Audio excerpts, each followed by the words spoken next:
उपाय एक, पुल बनाना। पुल बनाना एक तकनीक है जो चर्चा को जारी रखती है और उस परिस्थिति को टालती है जिसमें या तो आप बहुत ज्यादा बातें करते हैं या आपका संभावित ग्राहक बहुत कम बातें करता है। अगर आप कोई महत्वपूर्ण सवाल पूछे और जवाब में आपको एक छोटा सा उत्तर मिले तो आप कुंठित हो जाएंगे।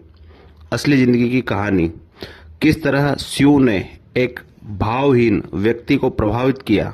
यहाँ पर स्यू का उदाहरण है जो एक डिस्ट्रीब्यूटर थी और वह अपने संभावित ग्राहक फ्रेड के साथ तालमेल बनाने का प्रयास कर रही थी।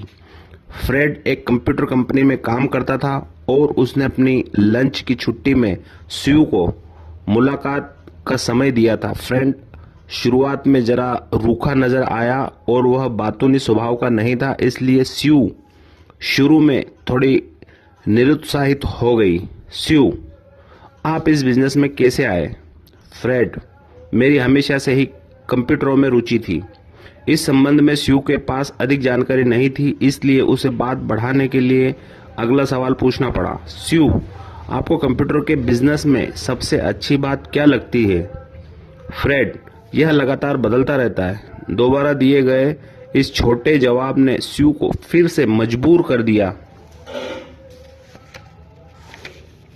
कि वह अगला सवाल पूछे ताकि बातचीत का सिलसिला जारी रह सके। समस्या यह थी कि अगर वह ढेर सारे अच्छे सवाल भी पूछें तो भी कुछ समय बाद बातचीत किसी इंटरव्यू की तरह लगती जिसमें स्यू की भूमिका पुलिस कमिश्नर जैसी हो जाती। छोटे जवाब देने वाले संभावित ग्राहक को संभालने का श्रेष्ठतम तरीका यह है कि उनसे चर्चा करते समय पुल बनाए जाएं। शक्तिशाली पुल हैं। नंबर 1, अर्थात यानी। नंबर 2, उदाहरण के तौर पर। नंबर 3, फिर। नंबर 4, इसलिए। नंबर 5, तब आपने। नंबर 6, इसका मतलब है।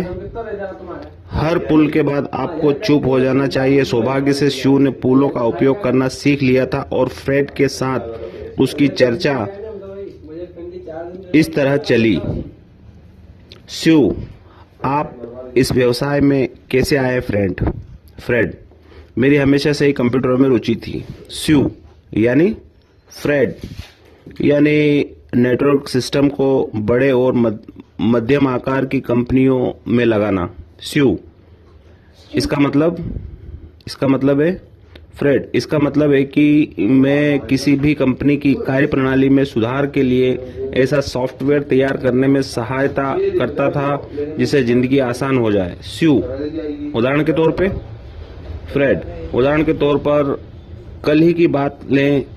कल मैंने एक कंपनी में अपना सिस्टम लगाया। उस कंपनी में गंभीर लेखांकन समस्याएं थी। उन्होंने मुझे बुलाया और इस मामले में स्यू ने न केवल सफलतापूर्वक एक किला जीत लिया था बल्कि वह इंटरव्यू लेने वाले की तरह भी नहीं लग रही थी और उसने ज्यादा शब्दों का प्रयोग भी नहीं किया था। वह फ्रेड के बारे में अधिक से अधिक उपयोगी जानकारी प्राप्त कर रही थी और वह अपने पहले नंबर के विषय पर बातें कर रहा था। वह खुद, जब आप पुल का प्रयोग करें तो यह 3 काम करें। नंबर 1, आगे की ओर झुकें, हथेली खोलकर आगे करें। नंबर 2, पुल के आखिरी अक्षर को थोड़ा खींचें। नंबर 3, पीछे टिक जाएं और चुप हो जाएं। हथेली खोलकर आगे की ओर झुकने से 2 संकेत संप्रेषित होते हैं। पहला तो यह कि बिना शब्दों के ही इससे यह पता चलता है कि आप खतरनाक नहीं हैं, और दूसरा संकेत यह कि इससे श्रोता को यह पता चलता है कि जब बातें करने की उसकी बारी है, अब बात करने की उसकी बारी है, क्योंकि आपने नियंत्रण उसके हाथ में सौंप दिया है। पुल के आखिरी अक्षर को खींचने से यह लगभग एक सवाल के रूप में बदल जाता है, जबकि यदि इसे न खींचा जाए तो यह एक वक्तव्य की तरह लगेगा। उदाहरण के तौर पर, फ्रेड, ताकि बिजनेस ज्यादा अच्छे ढंग से चल सके। स्यू, यानी? फ्रेड, यानी इससे लोगों की जिंदगी ज्यादा आसान हो जाती है और वे अपने ग्राहकों को बेहतर सेवाएं दे सकते हैं। आप जानती हैं जानती ही होंगी, अधिकतर कंपनियों में कोई अच्छा सिस्टम नहीं होता और यदि